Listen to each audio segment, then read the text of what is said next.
Hey, this is Matt once again. Welcome back to another videos. Another request for Shawn. Thank you so much for that. And for those interested in requesting any type of videos, topics, reactions, commentaries, reviews, re-reviews, what have you, feel free to send it either directly to my PayPal or join my Patreon. I do have a Cash App as well. All those links are down in the info box. I will get to it as soon as I can. Please feel free. Thank you for those who have sent it, and I appreciate it. Really do. So Shawn wanted me to do a commentary on the 1995 film Desperado. So I'm pause at the beginning. 3, 2, 1. Pressing play. Alright, so I haven't seen this film in a long time, but I do remember quite enjoying this film. One of my favorite Robert Rodriguez films. Colombia, what's under the toga? Toga. Her secret is she has a dick under there. She don't want you to know. She's trans. We got Steve Buscemi. Well, I think his character is Dave Buscemi. Because Steve Buscemi was not as well known at this time. I mean, he was in Reservoir Dogs, Quentin Tarantino. Of course, then Fargo and a number of other movies he would be in. Armageddon, etc. And of course, we're going to see Cheech Marin here as the bartender. I do remember this being a fun setup. Steve Buscemi and Cheech Marin play their parts very well. I remember watching this going, oh, it's Cheech, because I'm a big Cheech and Chong fan. Cheech and Chong's Up in Smoke. Next movie. Being a big fan of that stuff. Even films like Born in East LA, I really enjoyed, so I remember seeing this on video and going, oh, it's Cheech. Who of course had worked. He would be in From Dusk Till Dawn after this. He'd be in Machete, among others.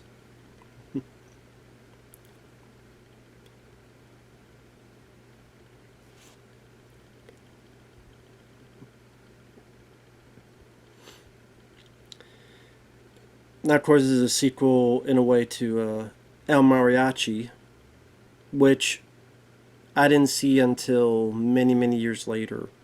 In fact, I didn't even know this was a sequel. I just thought it was his own movie. It was years later. I'm like, oh, that happens to a lot that I always see the sequel first.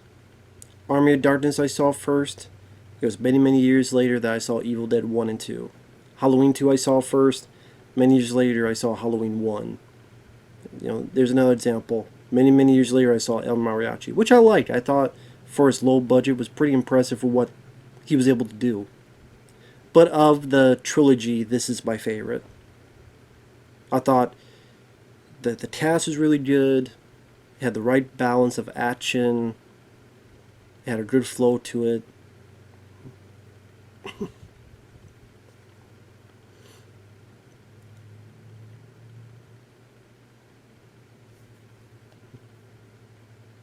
Great music, great soundtrack.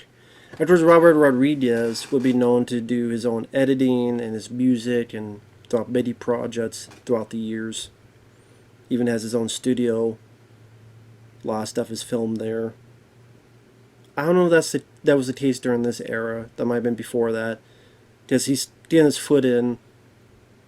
Because I'm sure with the success of El Mariachi, he's like, wow, this is impressive. So let's give him a bigger budget and kind of remake it in a way. I mean, it's a sequel. The events of the first film do play into, but at the same time, it's like, okay, what if you had more established actors, more slick production?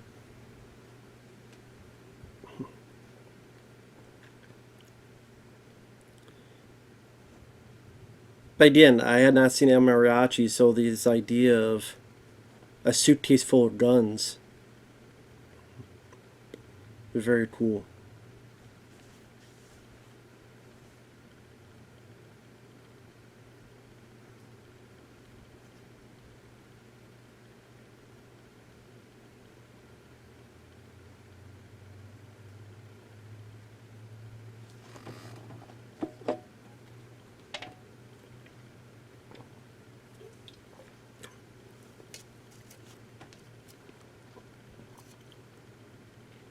And of course, the idea behind this is you think Steve Buscemi is exaggerating.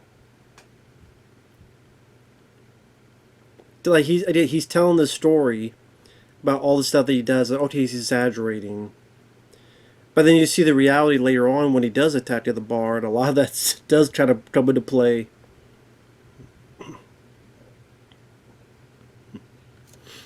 And it starts out with a bang. Blood squibs, people flying back on wires. Now, granted, to be a bit bigger here is because he's telling the story, so because they're flying back that big, it's because of the exaggeration.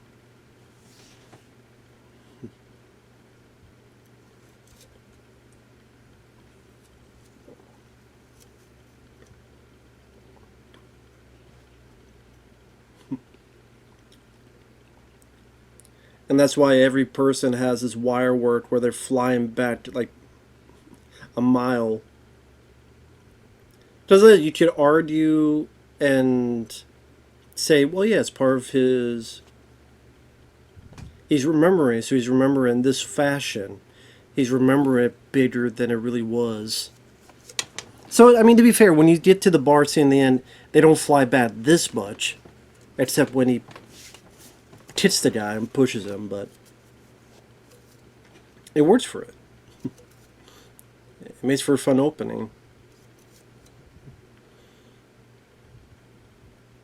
And all done practical, all done with great stunt work, wire work, blood squibs, which nowadays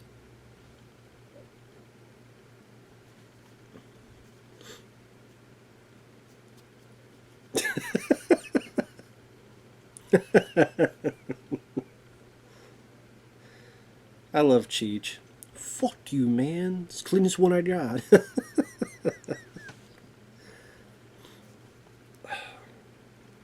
You know,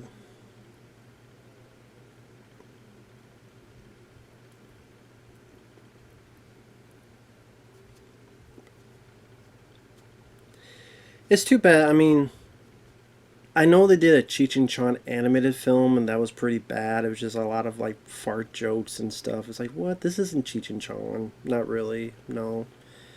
But I'm surprised they never did another movie. Now, granted, maybe I should be glad for that because it probably would have been very. Bill and Ted Face the Music, Clerks 3, a number of other belated sequels that just, especially for comedies, Dumb and Dumber 2, that were just very lackluster, and maybe it's best that they leave that in the past. Because it will never be as good as your hope, your wish for it.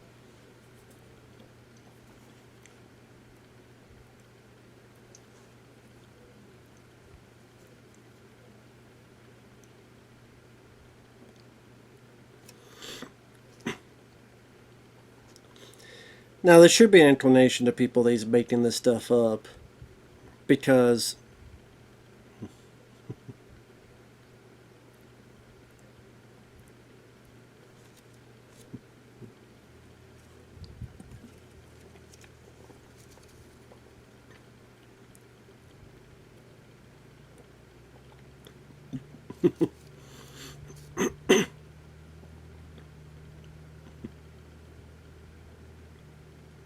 it's a fun setup. You get a bit of action, they get the blood pumping, a little bit of mystery to your lead character, a bit of humor. Steve Buscemi plays it well, as does Cheech. You get a bit of the fine tune of the guitar. And Antonio Banderas, of course. I'm a big Antonio Banderas fan. I do like him quite a bit. I mean, you say this is his best role.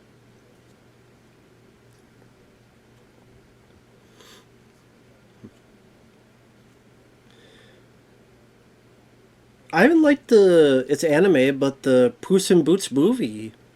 I didn't think I would like that, but that was surprisingly good. Selma Hayek, of course, later being from Dustle Dawn. Steve Buscemi, of course, Cheech Marin. Quentin Tarantino, yep, acting in the film. Well, I don't think he was actually that bad of an actor for the kind of character he's playing.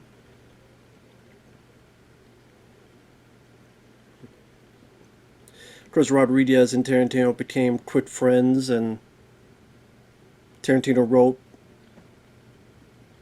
and Robert directed From Dusk Till Dawn after this. And I think one of the three guys is actually the guy who was the original El Mariachi. One of those two guys was his star of the original El Mariachi film. Ooh, nice detail found the blood spit out of the mouth. I like that detail. That was pretty cool. Yeah, that I think that guy there I think it's the guy on the right. If you watch it on the right, that guy is the original El Mariachi. I believe so. Now, of course, they did the third one, Once Upon a Time in Mexico, which I did a review. I don't mind the film, but yeah, a lot of times Antonio Banderas doesn't feel like the star of the movie. It's more like Johnny Depp's movie, and there's all these other characters that are put in there, which is definitely, this is much more Antonio's story.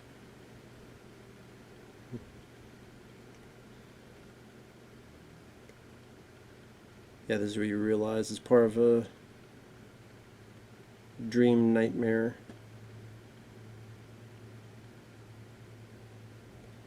Because, yeah, I think it's supposed to be the bad guy from the original movie, I believe.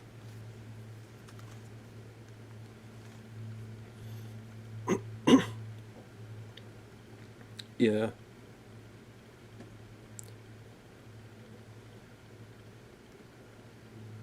And this is supposed to be kind of them, what the original El Mariachi, how it ended.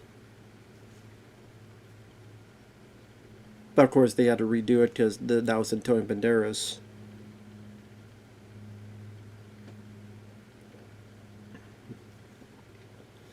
So there's your connection to the original film to show that yes, this is a sequel.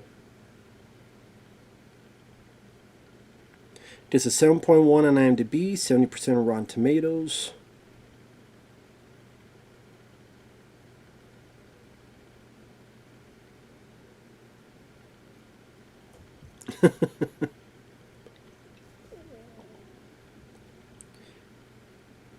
Selma Hayek's breakout role.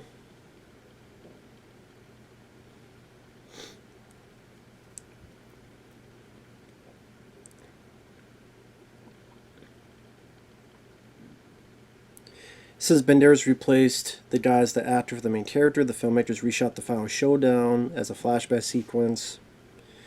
Raul Julia was originally cast as the bad guy Bucho, but died on October 24th, 1994, before production began. So that would have been cool. Raul Julia is the bad guy in this. Although I do think that actor did a great job. His name is Joaquim del Almeida, which I do like that actor, and he's done other stuff.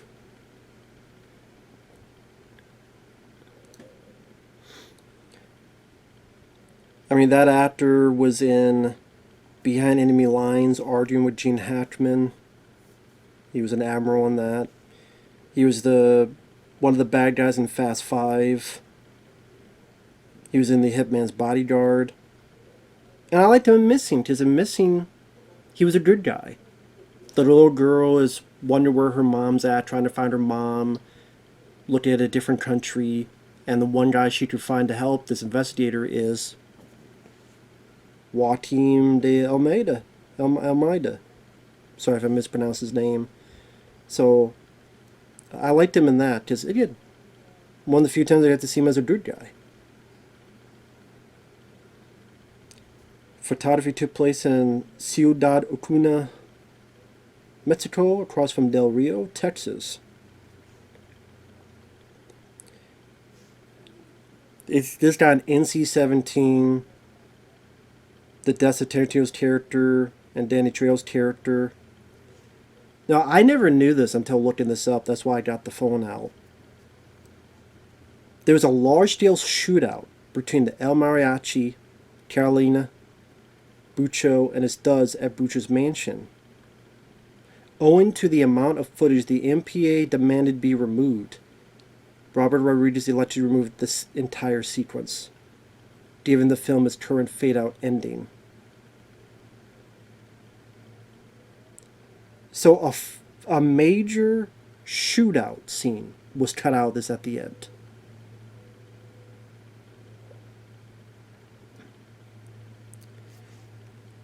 How the hell has that not been put onto any Blu-ray, DVD, 4K? How? You have this entire action sequence that is on the cutting room floor, and you don't put it anywhere? There's Danny Trejo, who of course be Machete later on.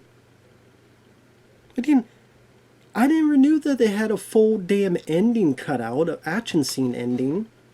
I always thought the ending was weird to this movie, and now I know why. But I never knew that. I never did. Yeah, Danny Trejo, who of course will later be in Heat, well, the same year Heat, From Dusk Till Dawn, Con Air, Once Upon a Time in Mexico. Are you Mexicant or Mexican? I'm a Mexican. Voice acting and Grand Theft Auto Vice City, Fallout New Vegas, some Call of Duty games.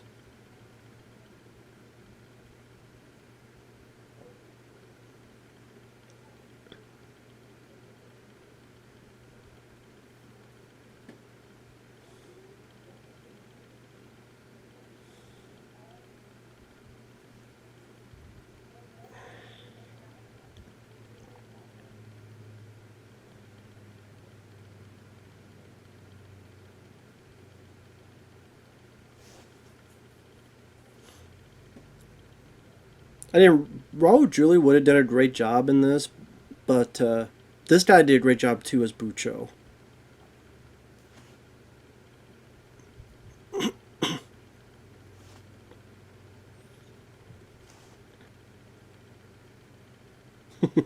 Get the fuck out of there. Yeah, if I remember correctly, like he gets his leg broken, but he still keeps going. I think so.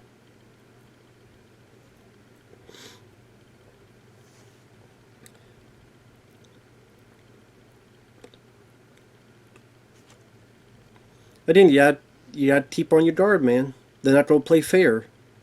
It's not a sucker punch. They don't care about fair.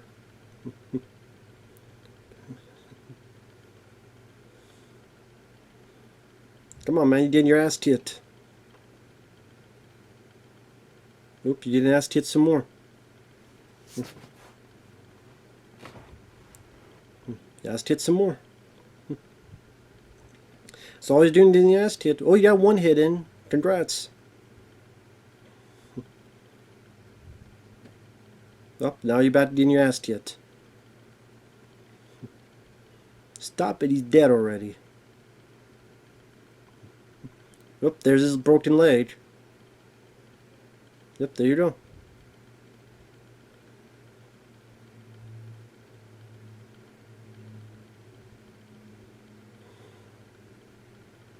Damn.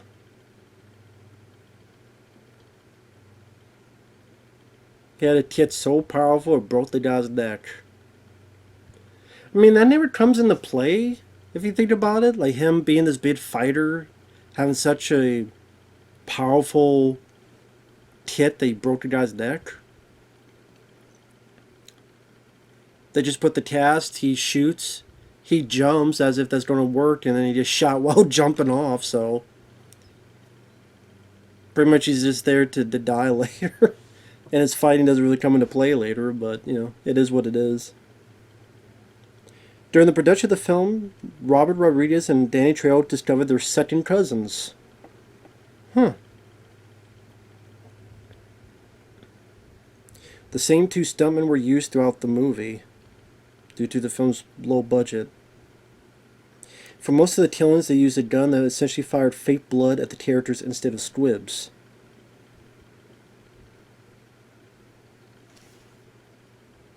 Hmm. Antonio Banderas performed all of his own guitar work. The film cost $7 million to make.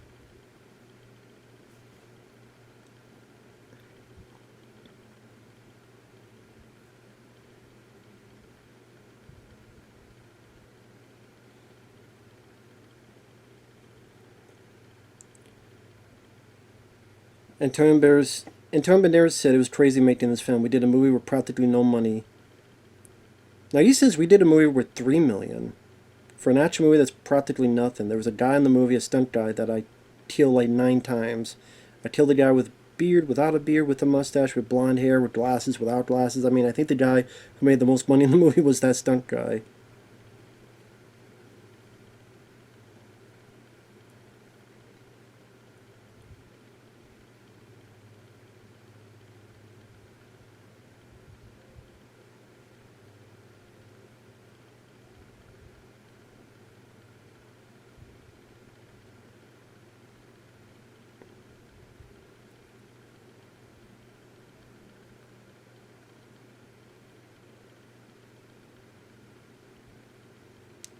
While filming, Tarantino suggested Rodriguez make a third one called Once Upon a Time in Mexico.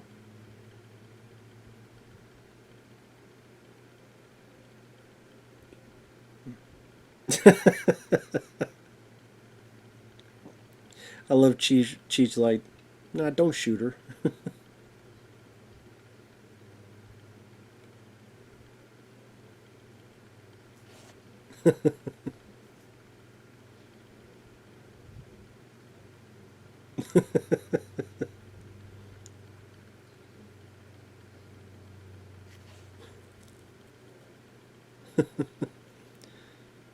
Your beer tastes like piss. We don't. There was a piss in it. Ah, Tarantino. There you go. I did originally Steve Buscemi was supposed to play this part, but Tarantino's like, I like to be in the film, so. And you know what? Tarantino's actually not a bad actor. He really isn't. Someone asked, like, what's a director who's actually a pretty good actor? Tarantino's one of them. I mentioned, like, Wes Craven and Wes Craven's Nightmare actually wasn't bad, but Tarantino.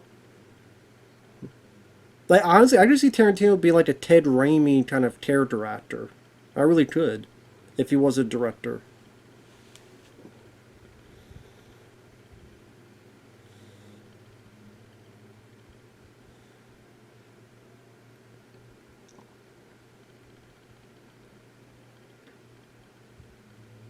If Antonio Banderas turned down the role, John Leguizamo was his second choice.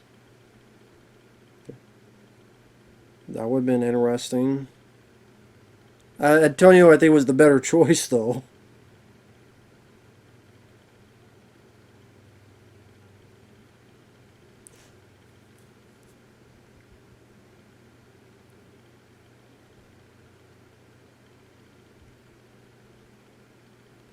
Piss off with the guitar. You can't see the guitar.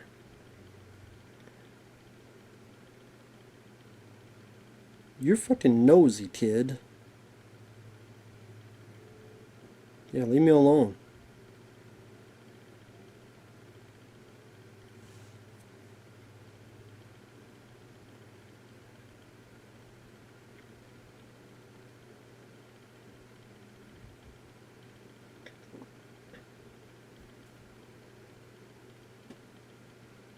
Sure, kid, play my guitar after you fucking stole it.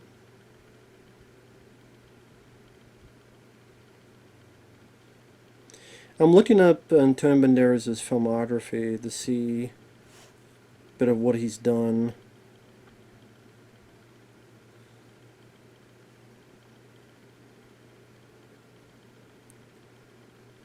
I forgot he used to be married to Melanie Griffith. I forgot about that.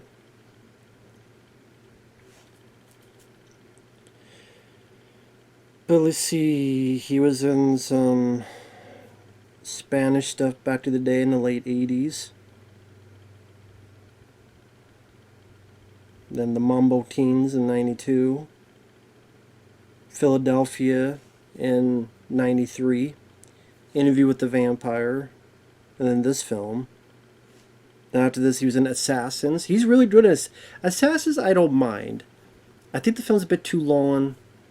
I think the Julianne Moore stuff is not as interesting as it could have been. But I like Stallone and I do like Antonio Banderas. I like the two of them. I wish it was just the two of them. They're back and forth and take the Julianne Moore stuff out of it. But Antonio Banderas is Miguel Bain. That's actually one of my favorite roles of his.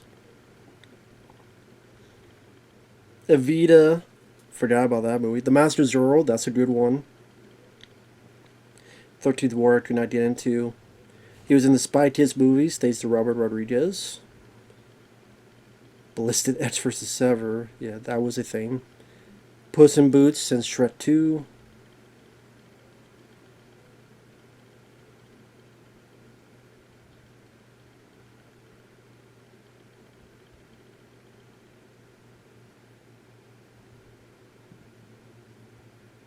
Expendables 3. Security was okay.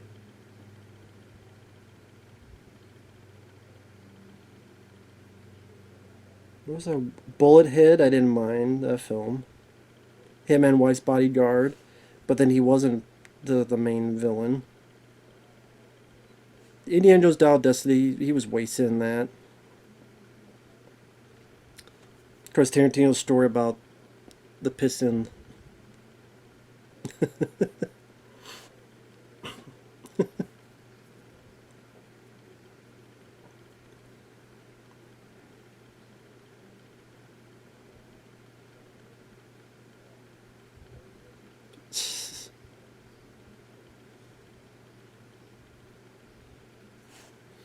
I wonder if this was in the script or if Tarantino came up with this story himself.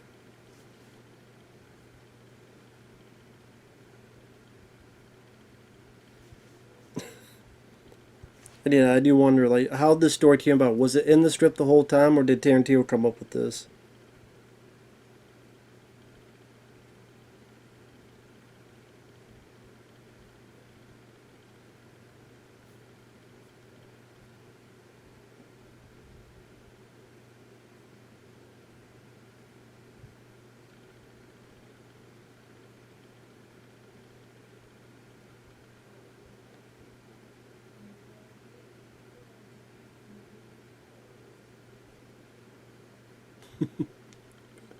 Piss, and piss on you. Not only get mad, but you laugh about it. You be happy.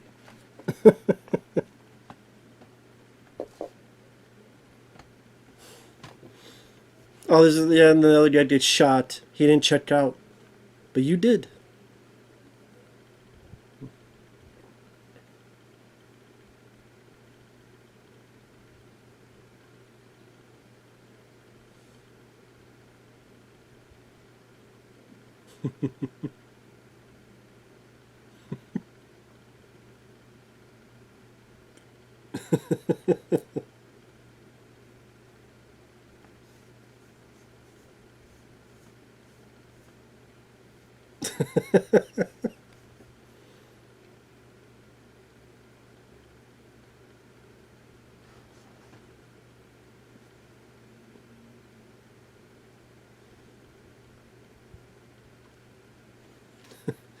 Like I said, Tarantino is actually not a bad actor, whether it be in this film or From Dusk Till Dawn, or I think even in Planet Terror he was in.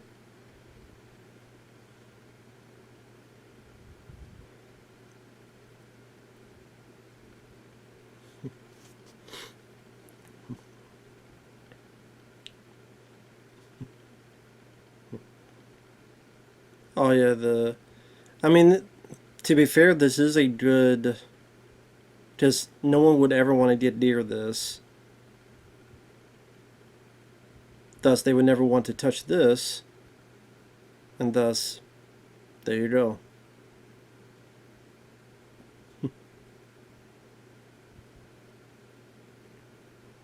Yes. But again, that actually makes sense within the scene, because who would ever want to get near this damn bathroom because of this? Oh, the guitar case, there you go. They were warned about it now. Up, there you go.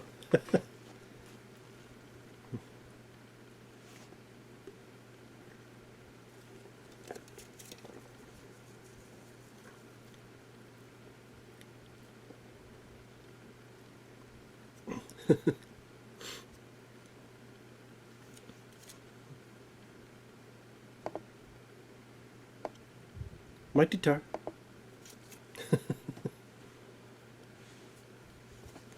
Great music too. I love the music in this.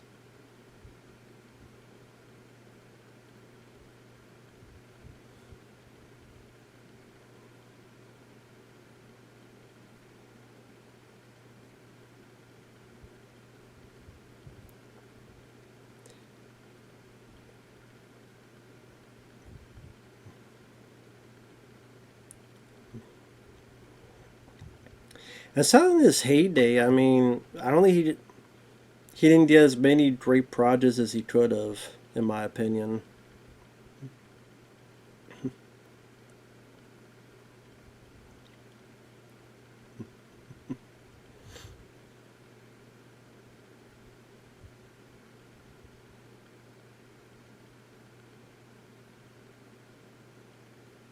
Oh,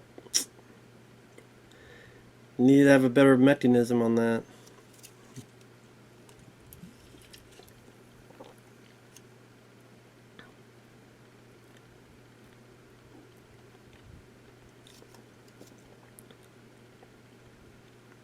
He gave them a chance.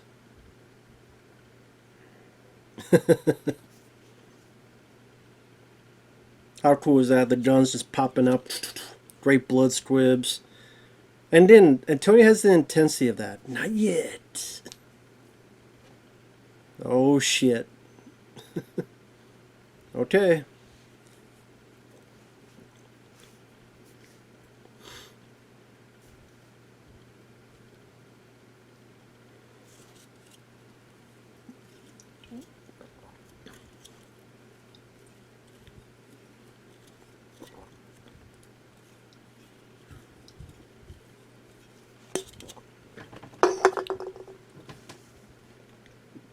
Now this is definitely one of the highlights of the film.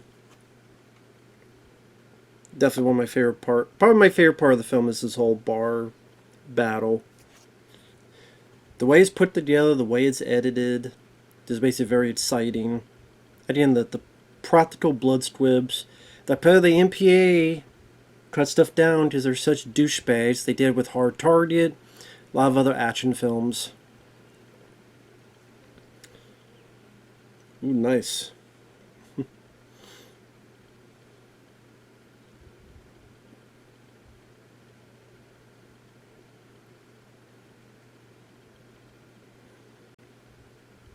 Have the camera nicely far back so you get people staging throughout the bar.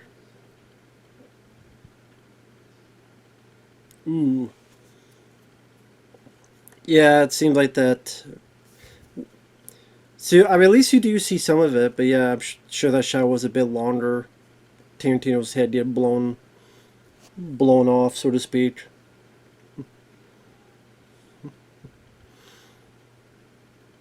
Now, granted, how those guys could not hit a guy plain as day from like 3 feet away.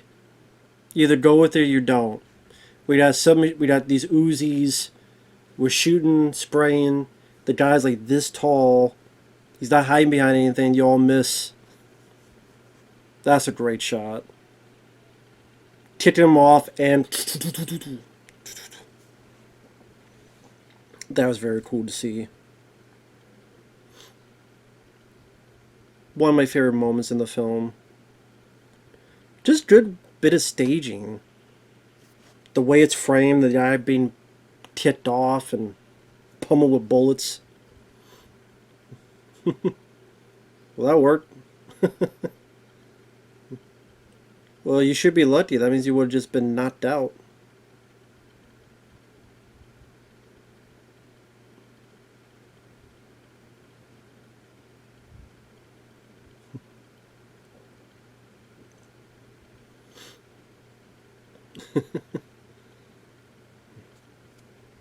Come on, you don't want to do that. Yeah, get up, get up.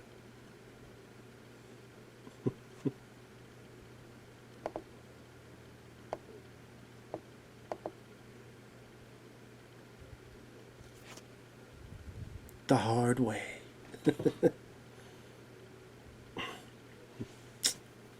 Speaking of the hard way, there's even the harder way.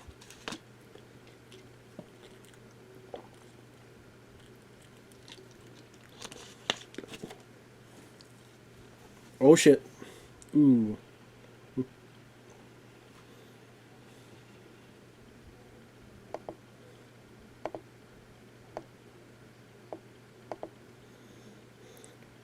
Now this definitely seems like a little inspired by John Woo. Two guys, one side of the other, shooting back and forth like that. I don't know. I would bet that John Woo's a little bit influenced on Rodriguez for some of his action bits. I do love this idea, like all the empty guns, just one after the other, trying to find that has one bullet within them.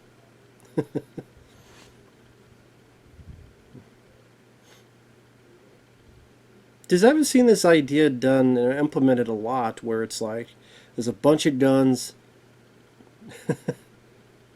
You want to go, go. You want to stay.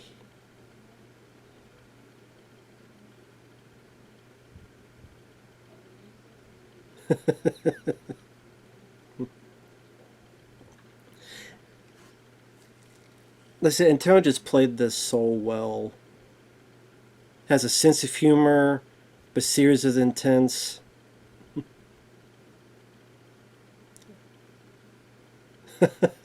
Even that bit, fuck yeah. Even this bit here where it's Cheech and just could just let the body go, but just to show his just his annoyance. It's like, bam. I always remember that. Like, it's not enough that he's dead, but literally just to slam his body down like that.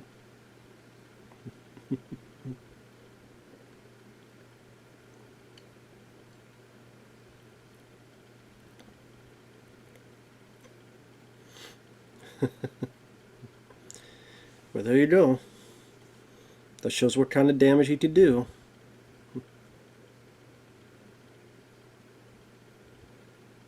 He warned him. He warned him.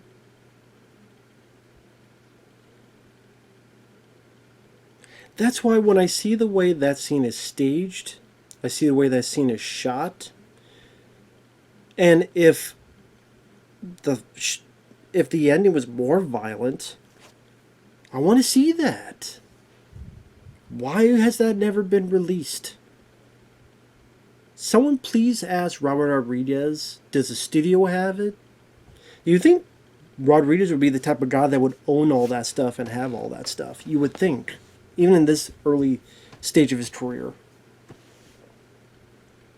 I mean, Fardel Still Dawn had stuff cut out, but granted that was with a different studio, whatever. Mm-hmm.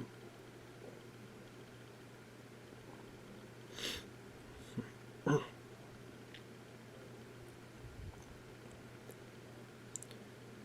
mean, Sam Hyde is a beautiful lady.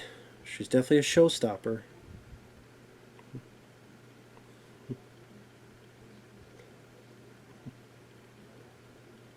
I don't like what they did with her character in Once Upon a Time in Mexico. I thought that was really lame. You just kill her off camera. They show her a couple flashbacks, but still.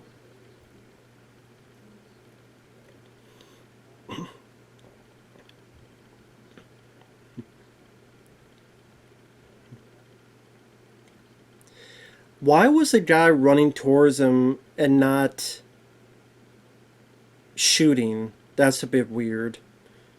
He does know bullets. You just. Granted, yeah, that scene doesn't make sense. It's like he forgot that bullets travel. At times, long distances. He thought bullets only travel this much, I guess. I don't know. Like, he could just be. You know why he didn't do that? Because he'd be dead. So, yeah, it doesn't make any sense. He'd be like, pop, pop, pop, pop, pop, pop, and just make the guy in the Swiss cheese, but. I mean, you should have done it where, as soon as he pulls out the guns, she does something, he knows her face, turns around. Maybe his shoulder gets hit as he's trying to get in the cover. Then tackle the guy and do that. But the fact is, like, it's like, what the hell?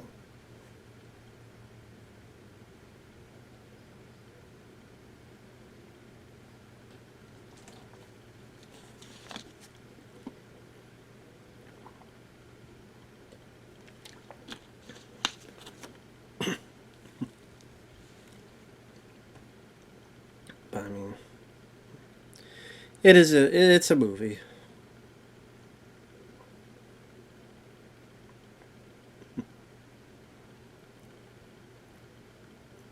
Because Bucho recognizes that sound. Didn't good actor.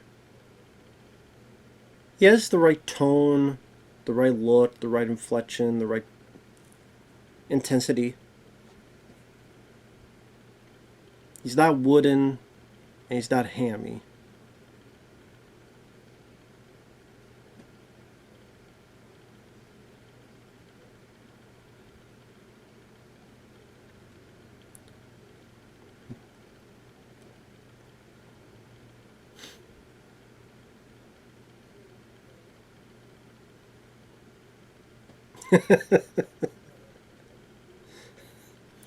Kid, you see, we're fucking closed.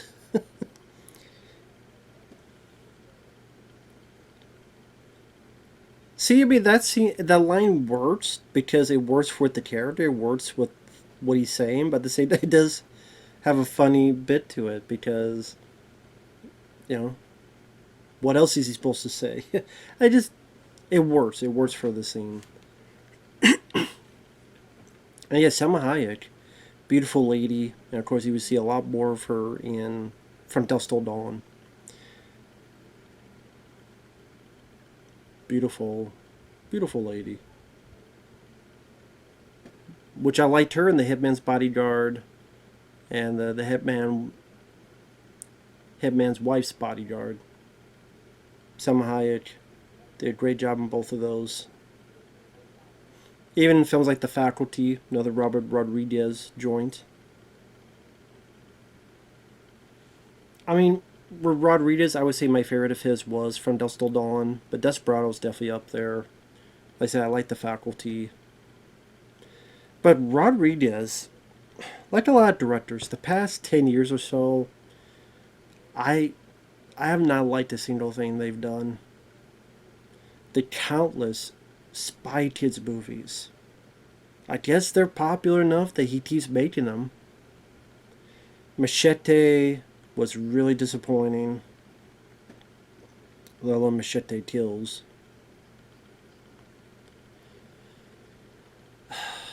The Hypnotic, the one he did with Ben Affleck. I'm like, this is the guy who did Desperado? This is the guy who did From Dusk Till Dawn? Seriously? I was actually curious about the film because I like Ben Affleck. It wasn't just a remake or a sequel or anything. It was, something new. And that was such a disappointing, lame ass movie with perhaps Ben Affleck's worst performance. And I like Ben Affleck. I don't hate him like other people do, but Hypnotic was garbage. Garbage movie. Alita Battle Angel, I know a lot of people like that film. It wasn't for me. Wasn't my cup of tea. It felt like you took a season of a show and you combined it into a 2-hour movie. Here's this bit from this episode, and here's this bit from this episode, here's this bit, and it wasn't as bad as Avatar The Last Airbender by M. Night Shyamalan. It wasn't that bad, but I still had those kind of issues I had. Where that also felt like you took a whole season you put into one movie. At least that's just me.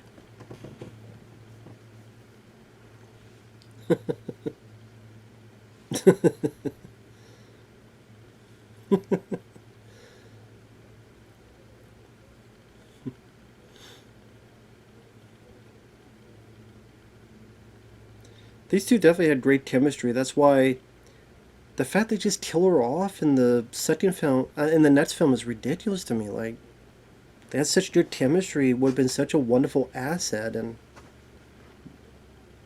why you take that away, I don't know.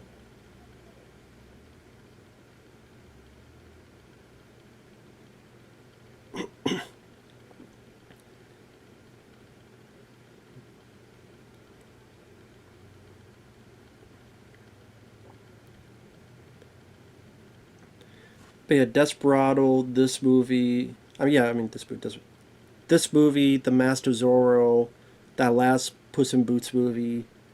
To say like, what would be my top five favorite Antonio Banderas films? Like, this would be my favorite.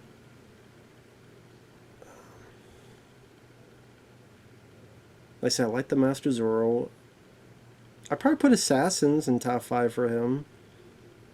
That last Puss in Boots movie, I'll put in the top five, and I don't know.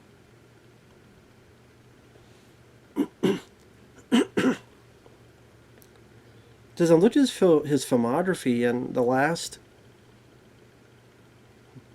I haven't seen some of his other. I've seen a couple of his direct-to-video work. And a lot of them, usually he's not the problem.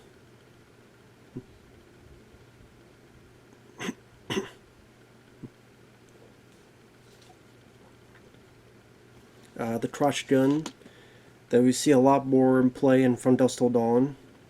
I think there were scenes shot with that in this movie, and they were cut out. So, since they were cut out, they were put into From Dusk Till Dawn. That gun, Tom Savini has it.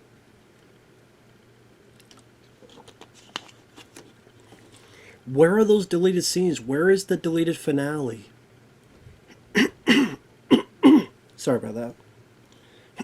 Where is that stuff?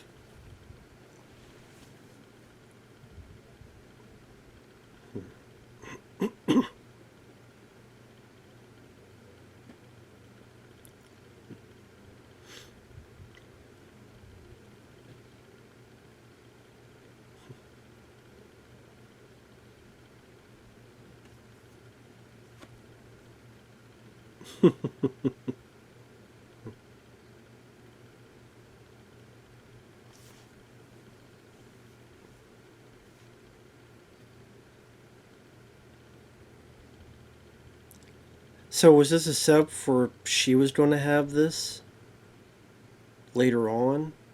He's like, why don't you try it on? And she's like, no. But then later maybe she does, and if she's part of that was probably used in the shootout at the end. That was all cut out. She probably had that.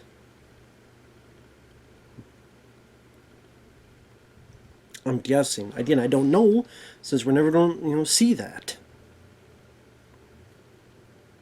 I hate that stuff. Like, all this. But the MPA were just such hypocritical douchebags. I mean, look at like films like Saving Private Ryan. Look how violent that is, and that was only a few years after this. It's not like that was. Oh, Steven Spielberg, so we don't want to piss him off.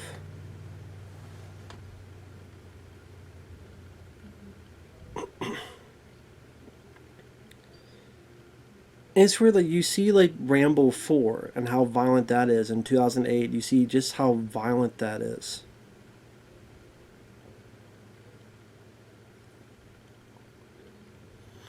I'm like, wow. I'm glad it was that violent, but it just shows how times have changed. Times have changed.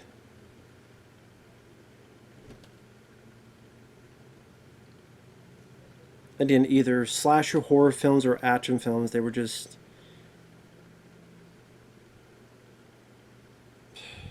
Man. They were just unrelenting. Unrelenting on cutting these films apart.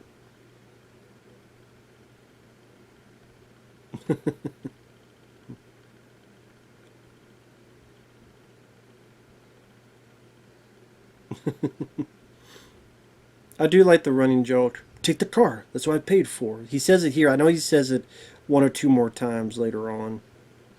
Take the car. That's what I bought it for. Like I said, I know at least one or twice more he does bring that up.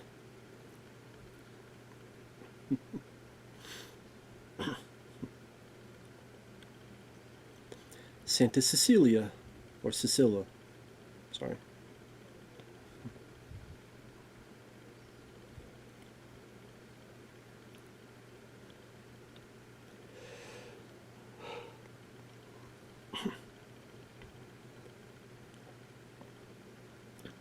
So is this where you see Steve Buscemi?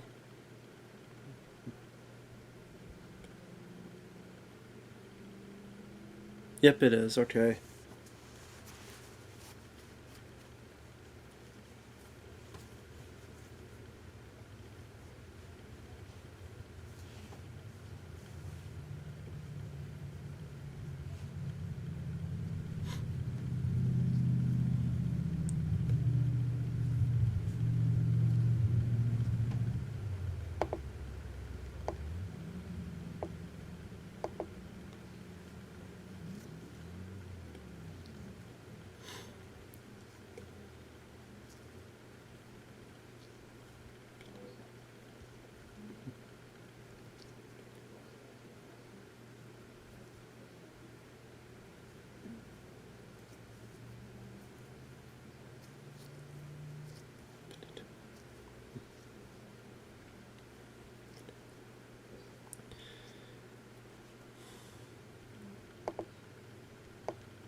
Oh yeah, Buscemi. But yeah, this is where Steve Buscemi is going to get killed pretty soon.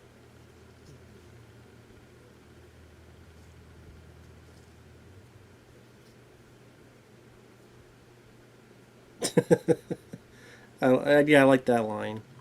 Maybe later, Father, because where I'm going, I just don't have to come right back.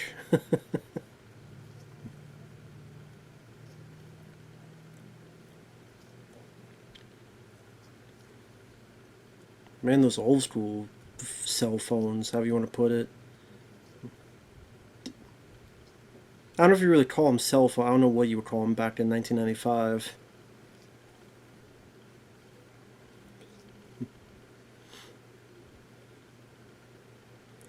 With the big old antenna, man. Do you remember that with these type of phones where you have the big antenna there?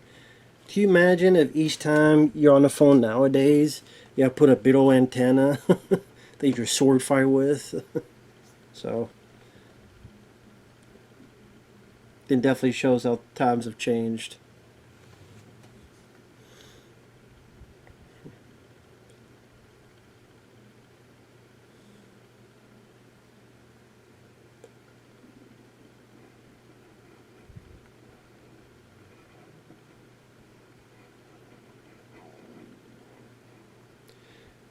So the guy he's talking to mentions he sent a guy down. That's Danny Trejo.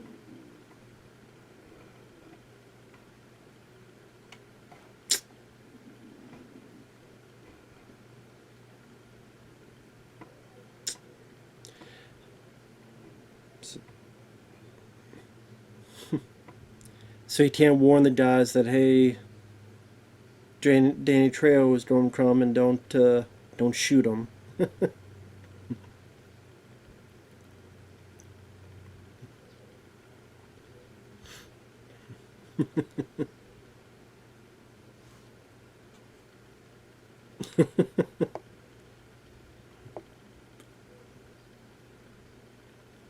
He's pissed because he can't warn them because they might tell him or vice versa. So yeah, Buscemi's going to get some knives in him. Going to be a shish kebab.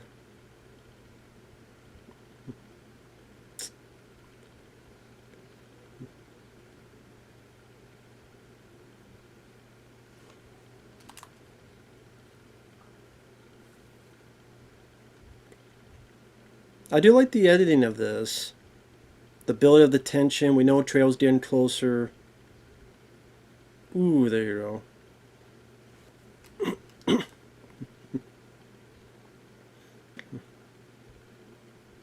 You say there's a precursor to the machete with all the blades. It's like, damn, 3 knives.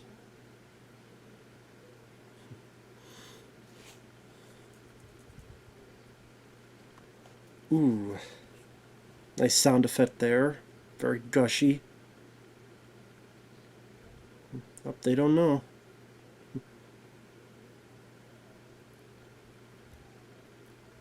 Damn.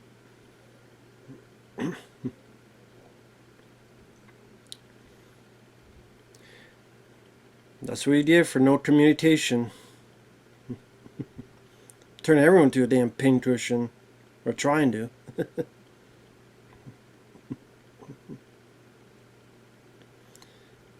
He's about ready to run out of knives. You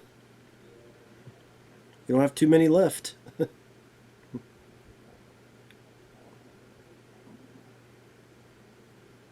Was gonna last forever. Yep, there you go.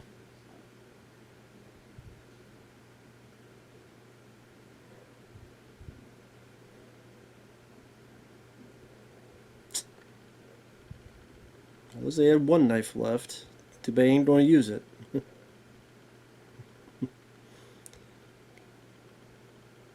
course, they think that's the mariachi, so.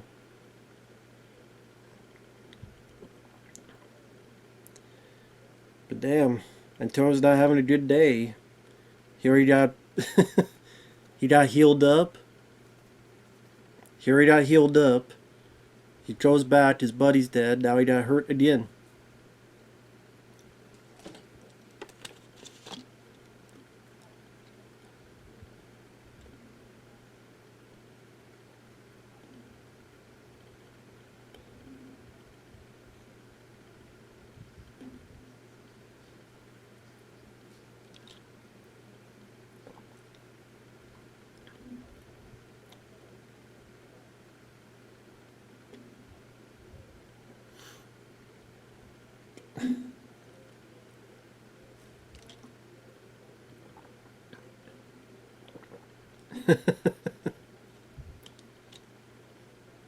Should have contacted him before.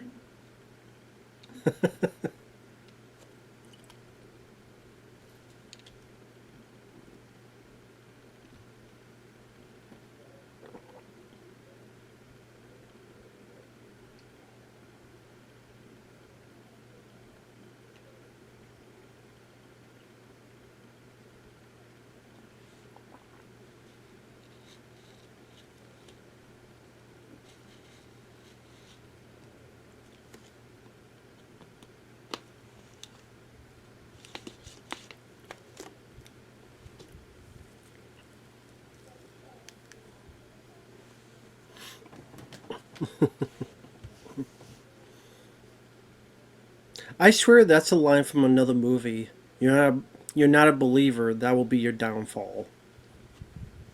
Where have I heard that before? It wasn't this.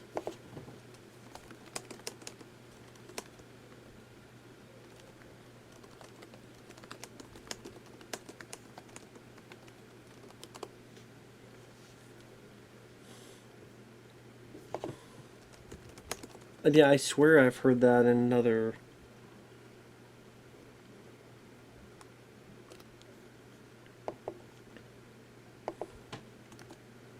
Can't remember.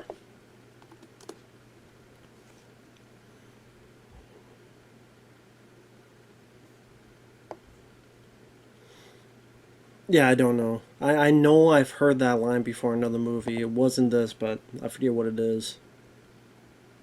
But it works. It works very well.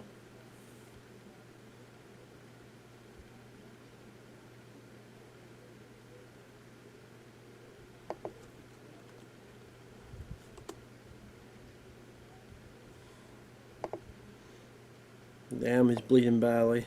Shit.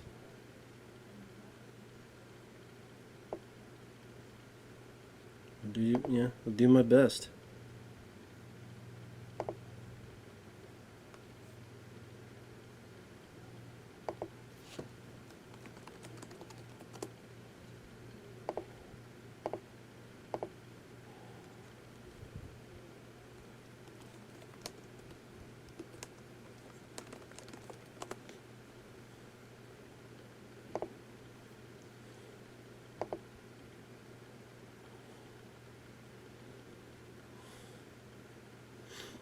What you want, pendejos?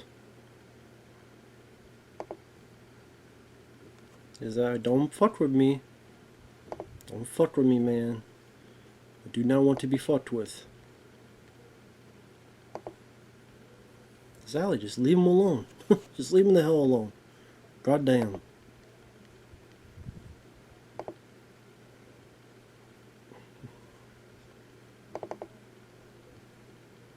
Uh.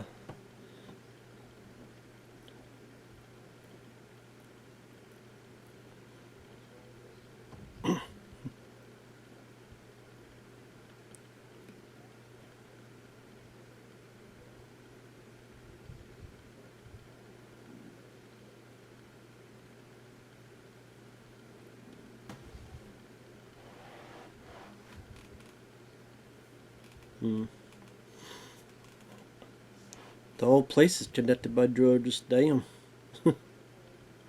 Everybody's involved some way or another.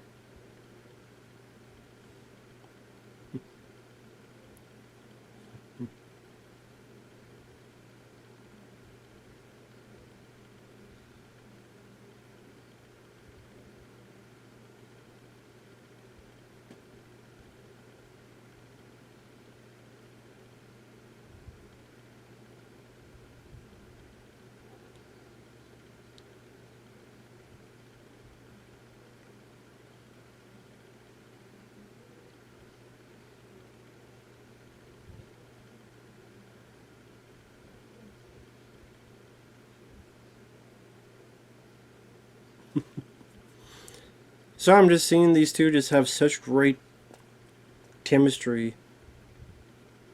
Antonio and Selma.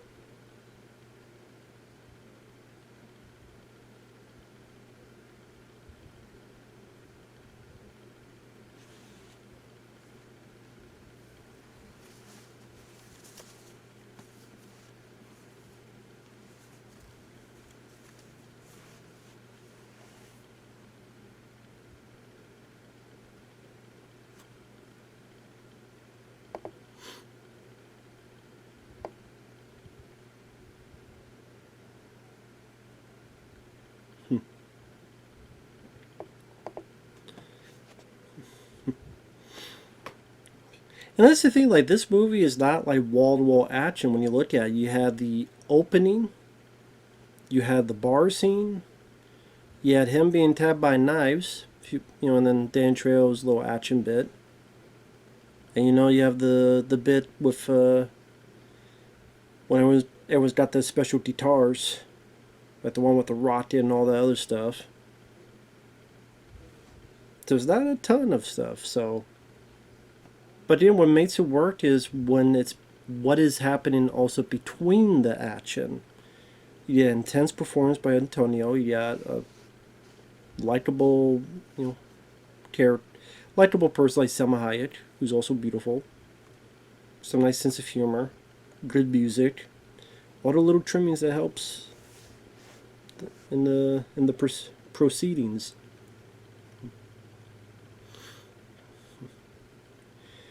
In 1995, I mean, that was the year you had Die Hard with a Vengeance, which is great. You had. God, I looked that up. What films came out in 1995? Heat, Michael Mann's Heat, another wonderful film. Heat is great.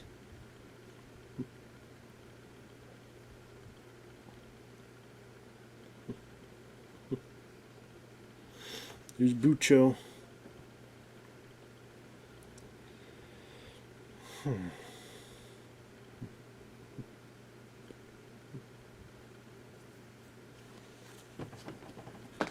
And was it you find out that those two are brothers? I think Antonio and Bucho. I think you find out they're brothers. I believe. Could be wrong, but I believe so.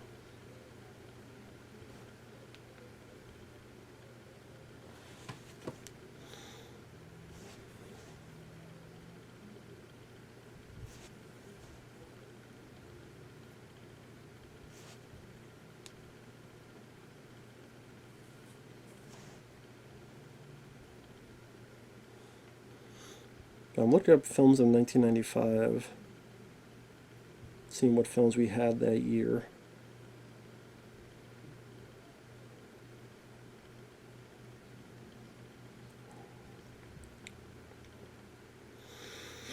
We had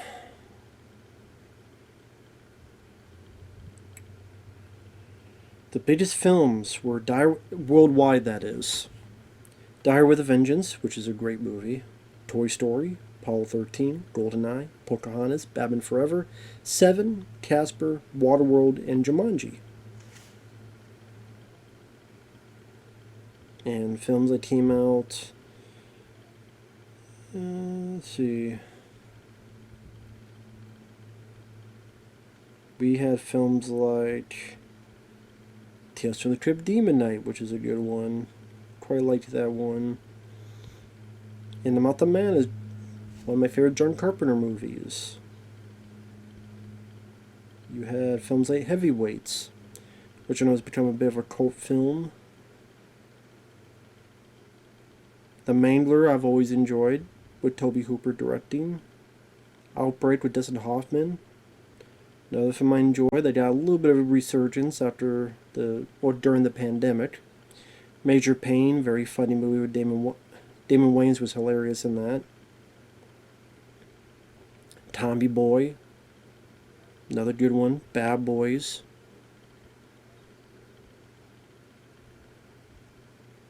Then, I think was Billy Madison out the same year? No, that might have been 94. Friday, though, that's a great comedy. So Friday and Tommy Boy in the same year. Wow. Crimson Tide. Die with a Vengeance would be probably my favorite of that year. I love Die Hard 3. Tales from the Hood is a good one. Casper I like. Congo I think is underrated. I don't think it's as bad as people make it out to be. Batman Forever is definitely a popular one of that year. Apollo 13, that's good. Species, I enjoyed that one. Clueless, that's another fun one. The Net, I think for its time period, it did as well as it could about the internet. Virtuosity, my personal favorite Denzel Washington film. That's a whole lot of fun. Mortal Kombat, of course. Lord of Illusions. The Prophecy. You had, Hackers. The Usual Suspects. Seven, of course.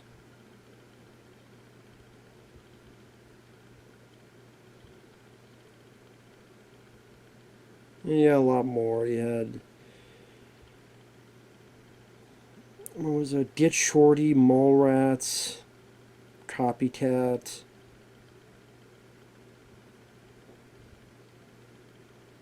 Ace Ventura, When Nature Calls. GoldenEye, of course. Casino. Money Train is a fun one. I like the first Toy Story. Jumanji. Entertaining Robin Williams flick. Film debuts is interesting. John Abrams was in Kids. Casey Affleck was in To Die For. Michael Bay directing Bad Boys. Scott Kahn, A Boy Called Hate. Hayden Christensen. He was in The Mouth of Madness? Really? Who was he in that? Hayden Christensen. Oh, he's the paper boy in that? I didn't know that was him. Rachel Lee Cook, The Babysitter's Club. Rosario Dawson in Kids. Michael Clark Duncan. I better remember him in Friday. Must be in the background. Colin Farrell and Frankie Starlight. Will Ferrell in something called Criminal Hearts. Natasha Henstridge Species. Johnny Knoxville in a film called Desert Blues. James McAvoy in a film called The Near Room. Mekhi Phifer in Clockers.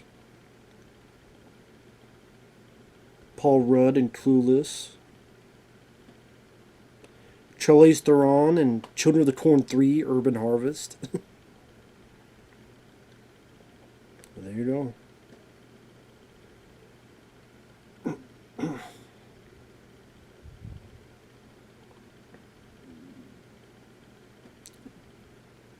And Robert Rodriguez. As we're getting a bit of a... Apparently the story is, like, during this love scene, Salma Hayek, who had not done a lot of movies and stuff, she was freaking out and crying. And apparently Antonio Banderas and Robert Rodriguez were very good, made her comfortable, worked with her, and was able to calm things down, so... Well, that's nice to hear about those guys. They seem like good people.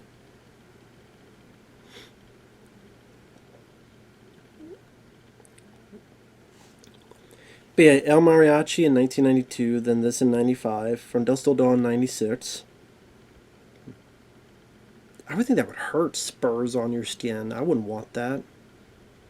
Spurs on your skin? I don't know. It seemed like it'd be painful. Ooh, titties. Salma Hayek is a beautiful lady. I gotta say that. She's a very beautiful lady. All the chimichangas in the world. Just for one night. Even now, just one night. Just give me one night. Just give me one time. Oh, Bucci's having so much fun. He looks like he's having as much fun as I did watching Alien Romulus. Put smoke right in her mouth. I forgot about that. It's like, just what a dick. From Dusk Till Dawn, and then The Faculty was 98. Spy Kids 2. And that's the thing, like, you get into 2000s, 2001 Spy Kids, 2002 Spy Kids 2, 2003 Spy Kids 3, and Once Upon a Time in Mexico. Okay, Sin City I liked. But then The Adventures of Shark Boy and Lava Girl. Planet Terror was fun. But then Machete, Spy Kids 4, Machete Kills, Sin City 2, The Battle Angel, Red 11, the new $7,000 film from Robert Rodriguez. Yeah, but it's not the Robert of back in the day. Hypnotic. That's such an awful Ben Affleck film. And then he did another Spy Kids film, Armageddon. Oh my god. Spy Kids 5. And then, yeah, I heard about this. He did the film where no one's going to see it for 100 years. Experimental sci-fi film written and starring John Malkovich, directed by Robert Rodriguez, produced by a French company, advertised in 2015 as the movie you will never see.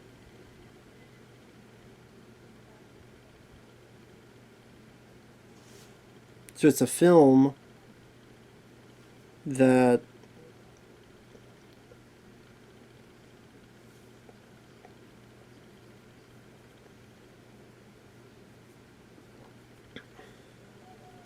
it's a short film.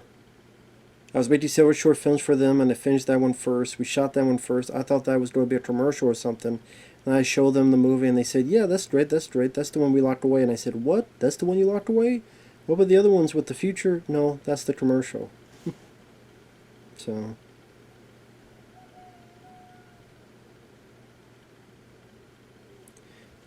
Inspired by the 100 years it takes to make a bottle of Louis the 13th.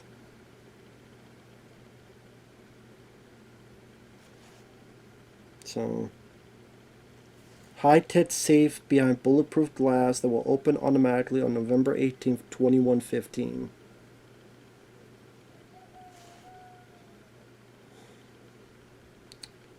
Okay, well, cool story, bro. Of course, we have the action scene here, which I should mention. I loved the bit where it's like going towards each other. Get down, you know, and that. Then they throw a little bit of like character or personality amongst the action there, that make it seem more unique and less of just a dull action figure to parade around from one scene to another. You look great. He's right. She does look great. I mean, he's not wrong.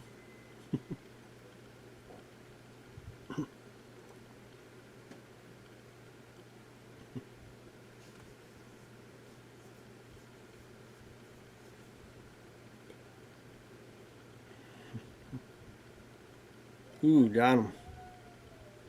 Nice shot. Hey, yeah. Double check. Shoot her 2 more times. Hey, might as well double check.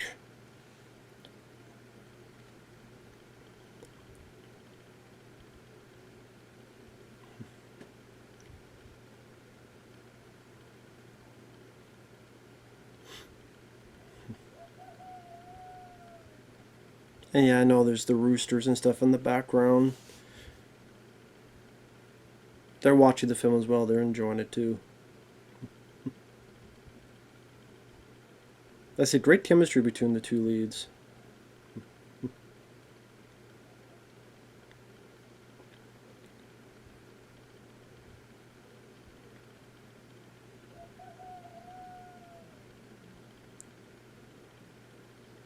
And why they miss. Does the bad guys have to miss and the good guys aim perfectly? Well, not perfectly, but close enough. Again, they're outside the door, they're like 5 feet away, and it's like, nope, we can't hit them.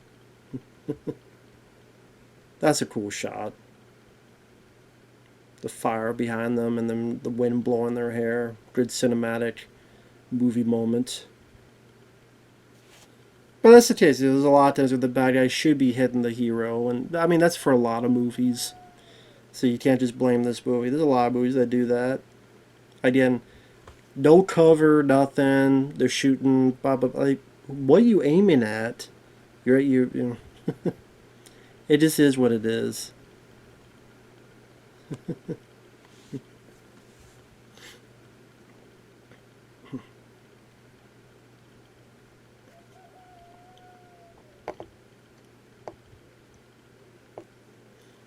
Oh, is this where he finds out who he? Because he's never seen the guy's face before.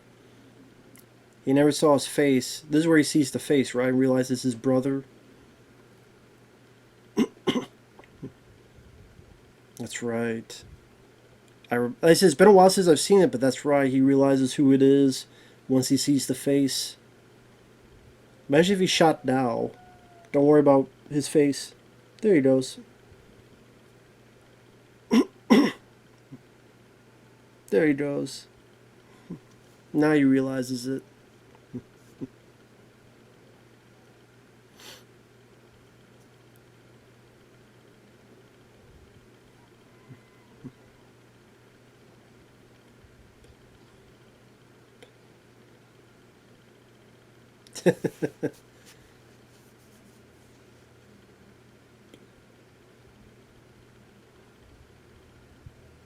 Well, also look at all the bad guys there. They don't all shoot you.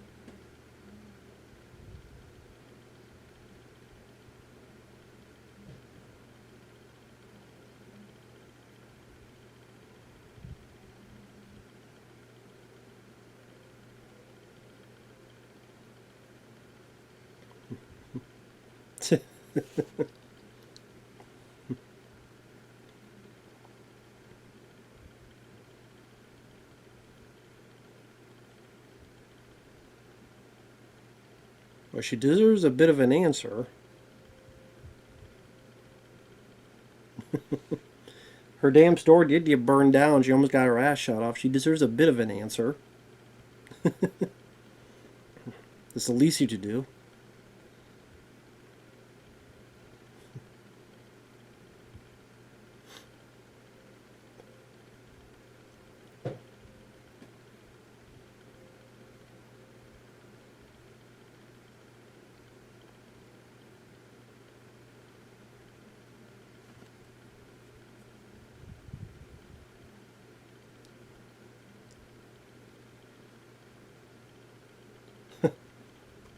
You see someone, you don't know them, you shoot them.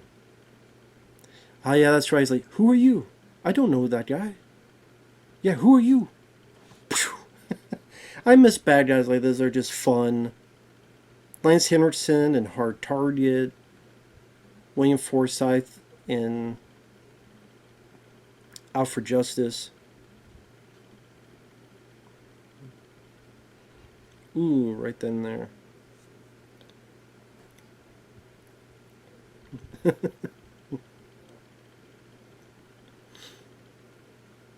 It's where he says, take the car.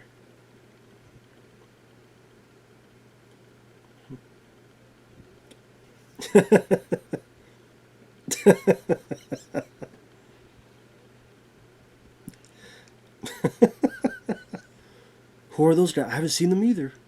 How hard is that?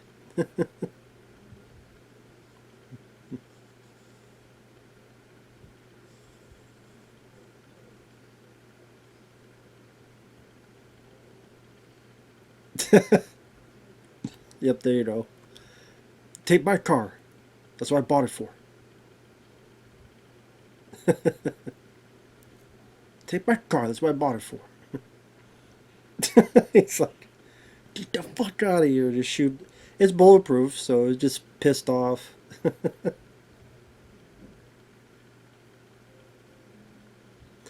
I'll be right back.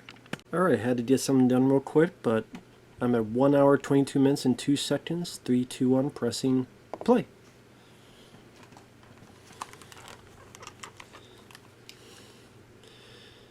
And we just had another action scene, which was fun. Fun to see, and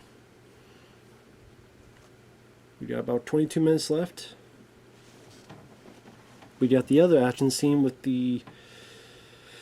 all the explosions and stuff and the crazy guitar stuff going on. Maybe Rodriguez felt that was he could use that as a finale, and then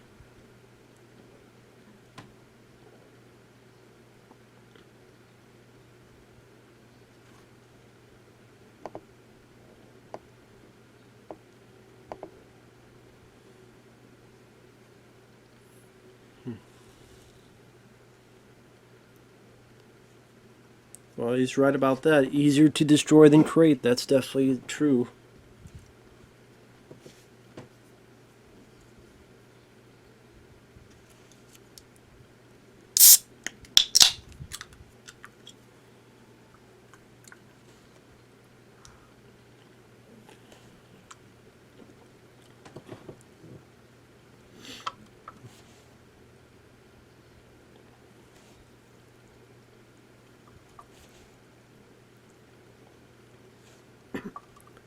Sorry, I'm listening to the dialogue.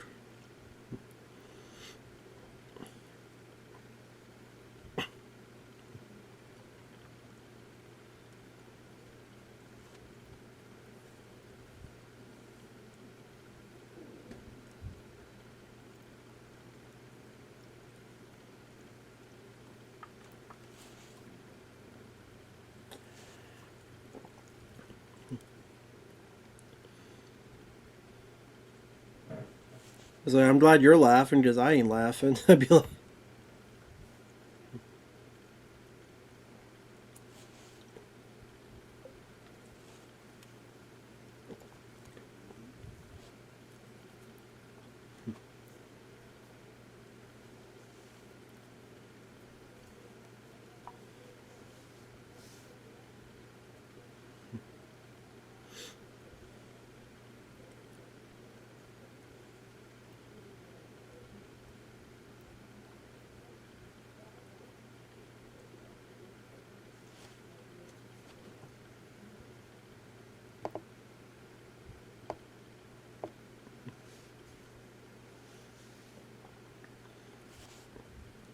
I mean, credit to Antonio Banderas. He's got to play this swirl of emotions where he wants to protect this girl, but at the same time, this guy is his brother. But at the same time, we don't know it yet, but of course he knows it.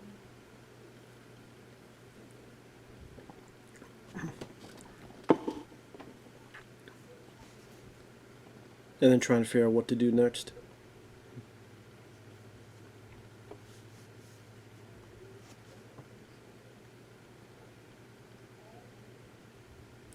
Bring your guitars. Exactly. There you go.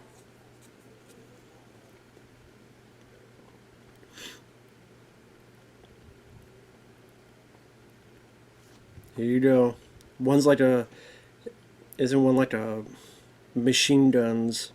And one's like the bazooka. Rocket launcher.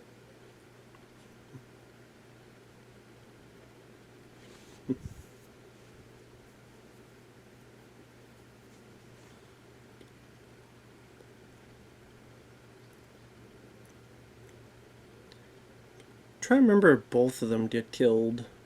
I know one of them do. I don't know if both of them do. I think so. I wonder how this actor felt. Like, he's the star of the original film. He's the star of the film that got Robert Rodriguez on the map. And now he's been sidelined here for another actor in the studio production. And then I don't even know how often Robert used him throughout the years. So I don't know if that was that guy's choice or someone else's choice or what the deal was.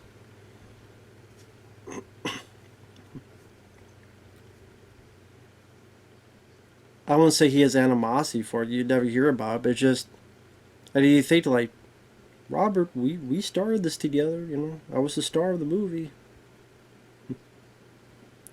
But you know, who knows? Yeah, there's gonna be another fun action sequence. Let's play.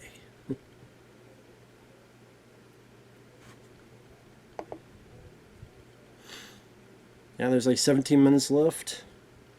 That yeah also account for the end credits. About 3-4 minutes. Let's play.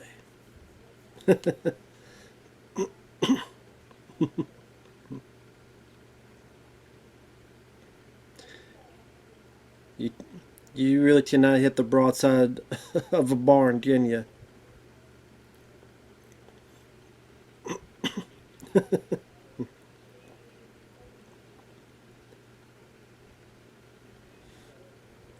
How cool is that to have like 2 Gatling guns for for guitar cases and have a damn rocket launcher?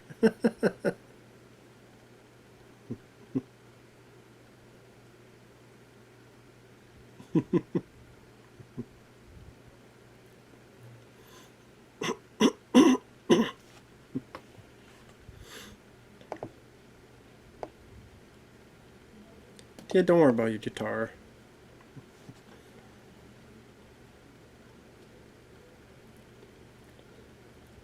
There's a guy who thinks he's Superman. Yeah, I don't think I'm Superman for some reason. Easier for me to shoot. Or get shot, I should say. Thanks for making yourself a better target for me to shoot you. Even if I didn't, the fall would kill you. Nice explosion there. Got a dummy in there. Took care of that. And Antonio's like, what? What the hell? Took care of that guy.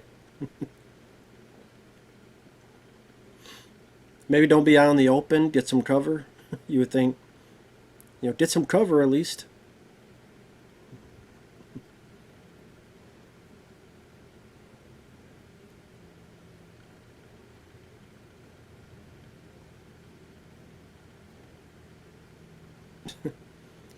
It's what? How many damn missiles did he fit in that damn guitar case? That's cool. Like that contraption. Really see the missile shoot out. Very neat contraption. Oh, there's that guy.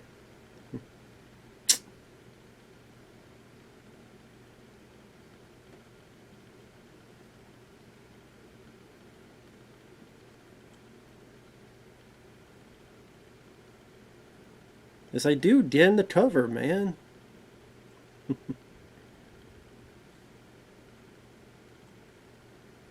Like I tell you, he has the right idea. That's why he's surviving. He has the right idea. Get into cover.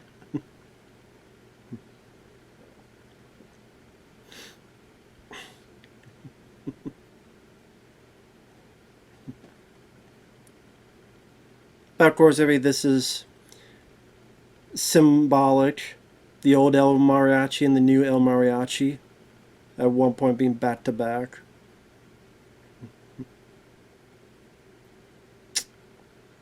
Ah. Then he's taken down because there's only one now. This new one.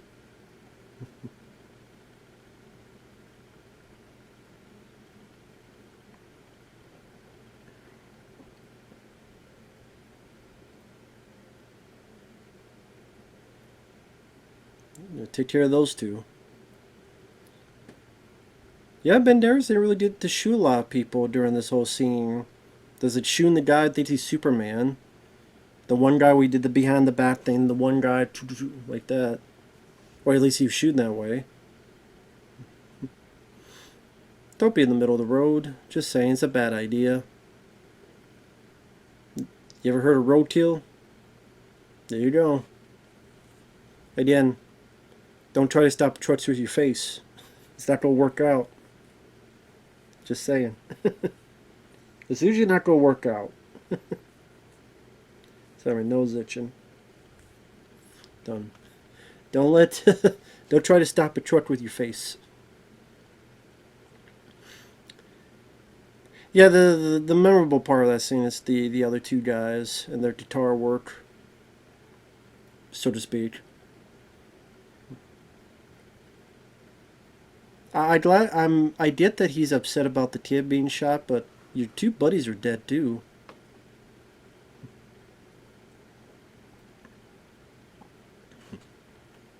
Hope they mention that. I'm trying to remember. That, you know, your two buddies died too. Damn, they should have got cover. Sure got some damn cover. That would have helped. Would have helped a lot.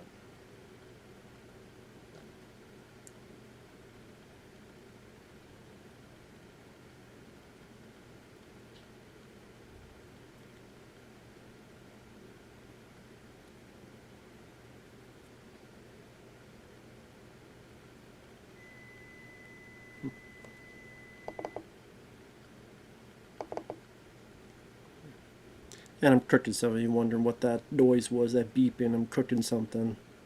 Which will be done in like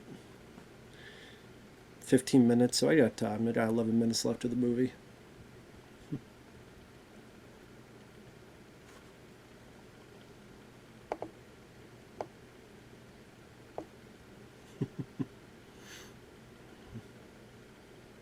My own brother. Yep, there you go.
Sorry, I'm not saying anything. I'm just listening to the dialogue. Little mariachi.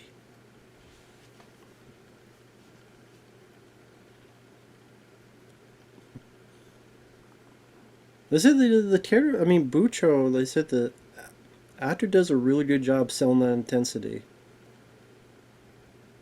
Definitely not a boring wooden villain.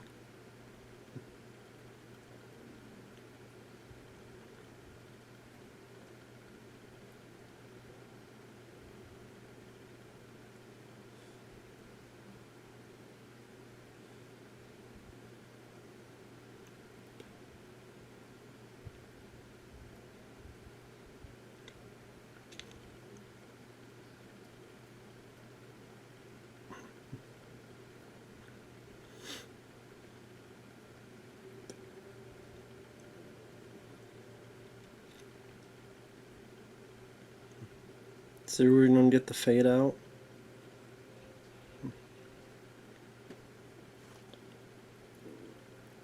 Yep. So there you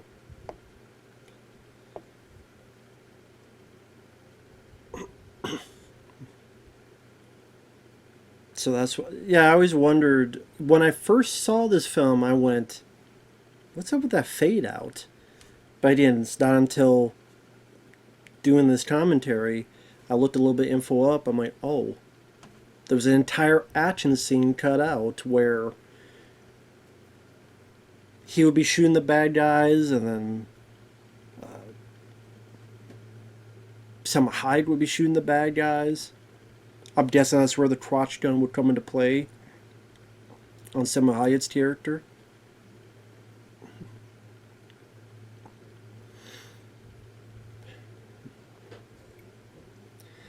I mean, I guess people just took it because we had just seen this action scene with all the guitar work and stuff. You know, bazookas and machine gun guitars. But then you didn't see Antonio kill a lot of people in that because he was going to do it in this last bit. That just kills me, man. The entire action scene was cut out because the MPAA decided to be just dicks. Ridiculous. Ridiculous.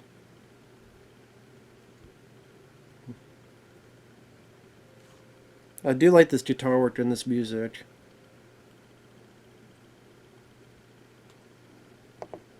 Dun, dun, dun, dun.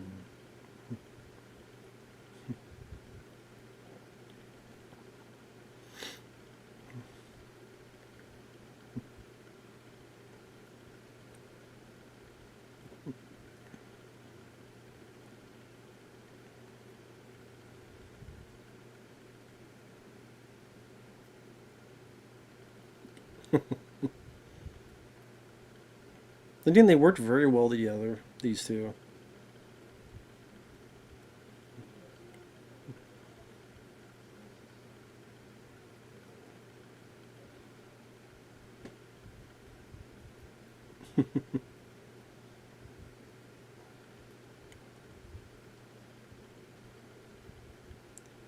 Well, she's not that strange of a woman. I'm just talking about the lyrics of the song. A strange old woman, strange woman kissed me. She's ain't that strange. I do like this too. This is a fun bit where I like that they come back for this guitar.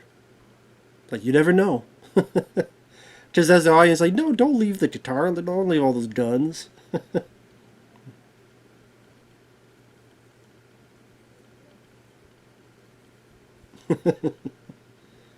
I like that. I like. It's funny, but at the same time, it's smart. Let's keep all these guns just in case. Can't be too careful. But yeah, Antonio Banderas. This is, I would say, what made him a star. Selma Hayek as well.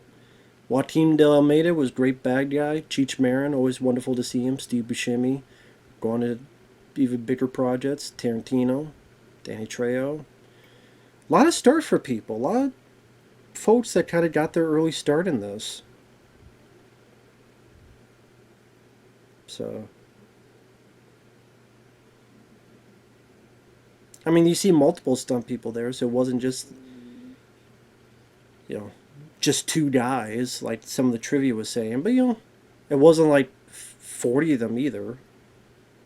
And you see, there's a decent amount of stunt work throughout the film, so definitely people doing double and triple duty work. But yeah, that's Desperado. Still a very fun movie. Still a very solid film. Still worth watching even today. Very solid film. Like I said, enjoyable. A lot of fun. I do wish that ending was not gone with the all that action cut out. Yeah, put that in somewhere we could see it, man. That'd be great. Great to view. That's just me, though. But with that said, thanks for watching. Take care, everyone. And we'll see you guys down the road. Thanks once again to Shawn, and take care. Bye-bye for now.